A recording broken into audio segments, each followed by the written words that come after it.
Bom, vamos falar um pouquinho sobre a ligação covalente. Primeiro, ligação covalente é um tipo de ligação que ocorre pelo compartilhamento de elétrons. O que significa isso? Significa que dois elementos eles vão pegar um par de elétrons, sendo um elétron de um elemento e o outro do outro elemento, e eles vão compartilhar entre si. Quando ocorre o compartilhamento, o par de elétrons compartilhado vai pertencer tanto a um elemento quanto ao outro, certo? É diferente da ligação iônica. Na ligação iônica, o que a gente observava? Que o elemento X, por exemplo, doava para o elemento Y. Então, a gente desenhava uma seta representando a transferência de elétrons. E na ligação covalente isso não ocorre, é um compartilhamento. Os dois elementos vão utilizar junto. Bom, para que eles façam compartilhamento de elétrons, eles têm que estar próximos de atingir o octeto. Ou seja, eles não têm que ter tendência em doar elétrons. A tendência dos elementos que fazem compartilhamento é receber elétrons. Por isso que eles têm em sua camada de valência um total de 4, 5, 6 ou 7 elétrons e mais o elemento hidrogênio que tem um só. Ah, mas o hidrogênio tem um só, ele não quer doar? Não, ele não quer doar, porque se ele doa, ele fica sem nenhum. Então, o hidrogênio, ele quer receber um elétron, que pode ser por compartilhamento, e aí ele fica com 2 elétrons igual ao gás hélio, certo? Então, quem vai fazer ligação do tipo covalente são os ametais e o hidrogênio. Ah, então tem que ser só metais e hidrogênio? Não. Entre eles, pode ser a ligação covalente ou entre o hidrogênio e um deles, certo? Vou pegar uma tabelinha periódica aqui para a gente ver quem são os ametais. Bom, ametais é esse pessoal aqui que está em azul.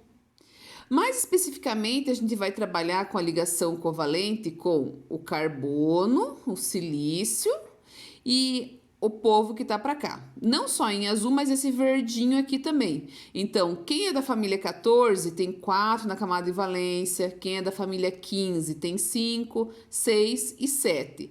Eles precisam receber elétrons para que eles possam atingir o octeto, certo?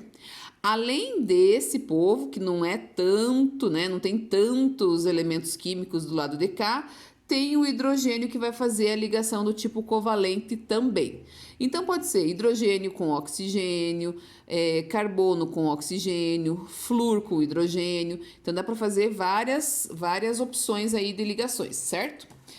Então, eu vou mostrar para vocês como é que a gente realiza as ligações. Existem 3 tipos de fórmulas. Essa que eu escrevi aqui, aonde mostra quem são os elementos da fórmula e quantos de cada um que foram utilizados, por exemplo, 1 carbono e 2 oxigênios, é chamada de fórmula molecular. Por quê? Porque através da ligação covalente, o composto formado será chamado de molécula, por isso que é a fórmula molecular. Bem, da fórmula molecular, eu vou chegar primeiro na fórmula de Lewis, que é aquela que mostra os elétrons, mostra o compartilhamento, e depois eu vou chegar na fórmula estrutural. Então, são as 3 representações da ligação covalente. Bom, como é que eu começo? Eu tenho que colocar 1 carbono e 2 oxigênios. Eu vou recorrer à tabela periódica para ver quantos elétrons que cada um tem na camada de valência. O carbono tem 4, então, para ele atingir o octeto, faltam 4 ligações para ele. E o oxigênio tem 6, que faltam 2 ligações para ele para atingir o octeto. Eu costumo ensinar os meus alunos a fazerem a fórmula assim. Coloca no centro o elemento que está mais necessitado de elétrons. Então, eu vou colocar aqui o carbono com os seus 4 elétrons, sabendo que ele tem que fazer 4 ligações. E do lado eu vou colocar o outro elemento. No caso, eu tenho 2 oxigênios para colocar. Eu vou colocar um para cada lado, com os elétrons que eles têm. Então, o oxigênio tem 6 e eu vou fazer assim. Bem, se o oxigênio tem 6 e precisa de 2 elétrons, ele vai fazer 2 ligações. Então, eu vou fazer 2 ligações aqui com o carbono. Observem que dentro do balãozinho que eu estou desenhando, só podem ter 2 elétrons. Eu não posso fazer um balãozão abrangendo todos. Então, aqui eu fiz uma ligação dupla, certo? Então, entre o oxigênio e esse carbono, uma ligação dupla. Do lado de cá, a mesma coisa, ó. Faço duas ligações, porque desse jeito, tanto os oxigênios ficam estáveis, porque fizeram as ligações suficientes para fechar os 8 elétrons na camada de valência, e o carbono também, porque ele precisava de 4 ligações. Então, essa fórmula que eu fiz aqui, a gente chama de estrutura de Lewis, que nem fazia na ligação iônica. E eu vou transformar esses compartilhamentos em tracinhos, né?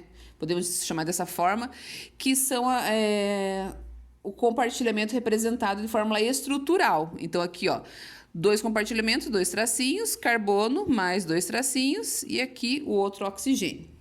Bom, essa ligação aqui, quando são 2 tracinhos, ou seja, 2 ligações covalentes entre os mesmos elementos, a gente fala que ocorreu uma ligação dupla. Na ligação dupla, uma das ligações é chamada de sigma e a outra é chamada de pi, ok? Então, aqui a gente já deu para ter uma boa ideia do que é esse assunto. Próximo exemplo, PCl3. Pego a tabela periódica, acho o fósforo, que é da família 15, logo ele tem 5 elétrons na camada de valência. Pego o cloro, que é da família 17, tem 7 elétrons na camada de valência. Como o fósforo tem 5 elétrons e precisa fazer 3 ligações, ele fica no centro da molécula. Então, eu vou colocar aqui o P. 1, 2, 3, 4, 5. E eu tenho 3 cloros para distribuir. Então, eu vou colocar ao redor aqui os 3 cloros. 1, 2, 3, 4, 5, 6, 7. 1, 2, 3, 4, 5, 6, 7. E outro cloro aqui. 1, 2, 3, 4, 5, 6, 7. O cloro quer fazer uma ligação só. Então, eu pego aqui, porque o cloro já tem 7, com uma fica 8. Faço aqui mais uma e aqui mais uma, todos os cloros estão estáveis. E automaticamente o fósforo também fez as 3 ligações. Então, a fórmula estrutural vai ficar PCl, Cl e Cl. Nesse caso aqui, todas as ligações são chamadas de ligações simples. E todas elas são ligações sigma. Simples, também chamada de sigma. Porque eu passei um exercício para vocês que tinha que contar quantas ligações sigma e pi. Então, quando é simples, só simples é sigma. Quando é dupla, uma é sigma e a outra é pi.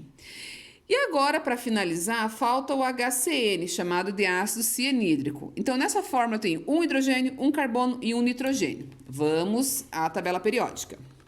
O hidrogênio tem um elétron na camada de valência. O carbono tem 4 e o nitrogênio tem 5. Como o carbono tem 4 e vai precisar de 4 ligações, eu vou deixar ele no centro. 1, 2, 3, 4. E de um lado, um hidrogênio, né? Porque daí ele vai fazer uma ligação só. E do outro, o nitrogênio, que tem 5 elétrons. Bom, o hidrogênio tem 1 elétron, se ele ganhar mais um, ou no caso compartilhar um, ele vai ficar com 2. Então agora, ó, nesse balãozinho, esses 2 elétrons pertencem ao hidrogênio também. Com isso, o hidrogênio adquire uma configuração igual ao H-zélio, tendo 2 elétrons na camada de valência. O carbono ainda precisa de 3 ligações, que vai fazer com o nitrogênio, que também precisa de 3. Então aqui, ó, 1, 2... E a terceira, ó, vai ficar meio torta aqui, ó. Mas não tem problema. Então, 3 ligações com o nitrogênio e uma com o hidrogênio. Fórmula estrutural. H tracinho C, 3 tracinhos AN, porque foram os 3 compartilhamentos que a gente fez. Bom, aqui nós temos uma ligação simples, né? Como eu já tinha dito para vocês. E aqui, a gente chama isso aqui de ligação tripla. Então, eu apresentei para vocês as 3 formas de ligação covalente. Existe a forma de ligação simples, dupla e tripla. Não existe 4 ligações entre os mesmos elementos, tá? E aqui, ó, na ligação tripla, uma delas vai ser a sigma, como a gente já tinha visto, e as duas vão ser π. Então, vamos retomar. Ligação simples só vai ter sigma. Ligação dupla é uma sigma e uma π. E a ligação tripla, uma sigma e duas πs. Espero que tenha tirado as dúvidas de vocês e até um próximo vídeo.